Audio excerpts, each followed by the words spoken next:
New York City on Christmas Eve is a landscape of six-story tenements and street markets. For Della and Jim Dillingham Young, this environment is defined by the $8-a-week rent of their furnished flat and a doorbell that no longer rings. By saving 1 or 2 cents at a time, Della scraped together exactly $1.87. But the math is oppressive. Jim's weekly income dropped to $20. After the fixed $8 rent, the remaining $12 leaves no margin for the holidays. Despite the shrinking budget, the social pressure of the season remains. Della is determined to buy Jim a gift that is fine, rare, and sterling, even as she stands among vendors selling carts for a single penny. This creates a friction between her bank account and her devotion. She is forced to find a way to honor a deep partnership using a currency she simply does not possess. There are only 2 objects of any real consequence in their home. The first is Jim's gold watch, a generational heirloom that survived his father and grandfather, serving as a rare point of pride in a room of worn furniture. The second is Della's hair. It reaches below her knees, rippling like a cascade of brown waters, so striking that it would make the jewels of a queen seem dull by comparison. The watch and the hair represent their last hold on dignity. In a world where they are defined by their shrinking income, these treasures are the only things that belong entirely to them. Della realizes that to buy a gift worthy of Jim, she must sell the one thing that makes her feel like herself. Sacrifice, in this context, isn't measured by the price tag on a gift. It is measured by the personal cost of the thing you give up to afford it. Della navigates the busy, cold streets to Madame Safroni's shop. There, she trades her hair for $20, a sum that represents the end of her vanity and the beginning of her search.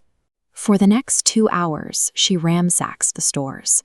The $20 gives her a temporary power she hasn't felt in months, allowing her to look at items she previously couldn't afford to consider.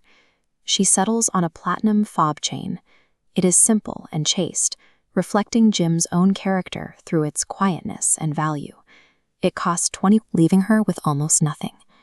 The adrenaline of the purchase quickly turns to anxiety as she returns home. She looks at her reflection and sees a stranger with short, close-lying curls. She uses a curling iron to repair the damage, terrified he will think she looks like a Coney Island chorus girl. She has traded her beauty for a piece of metal, and now she must wait for his reaction. The act of giving has left her physically changed and emotionally exposed. She is no longer the woman Jim left this morning, and she doesn't know if the gift will make up for the loss. Jim arrives at 7 o'clock. The moment he steps through the door and sees Della, he stops as if he's been frozen in place. He stares with an expression Della cannot read. It isn't anger or surprise. It's a fixed, peculiar stare, making her heart sink.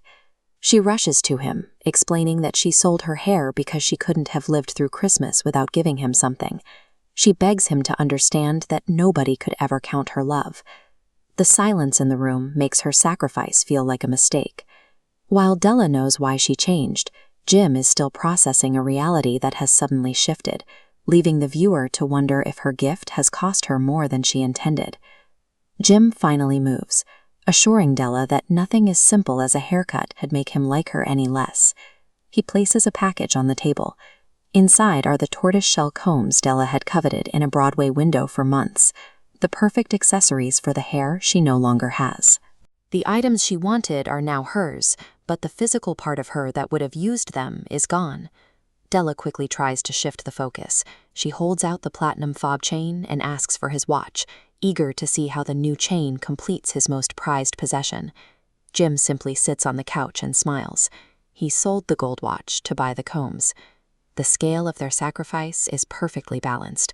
Both have given up their greatest treasure to buy an adornment for a treasure the other no longer owns. The Magi were the wise men who brought valuable, practical gifts to a manger, establishing the first traditions of Christmas giving. Jim and Della seem to have done the opposite.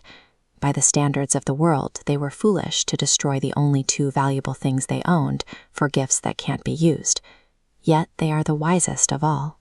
By giving up the very things that defined their pride and identity, they proved the most significant gift isn't the object itself, but the willingness to part with your precious possession for another.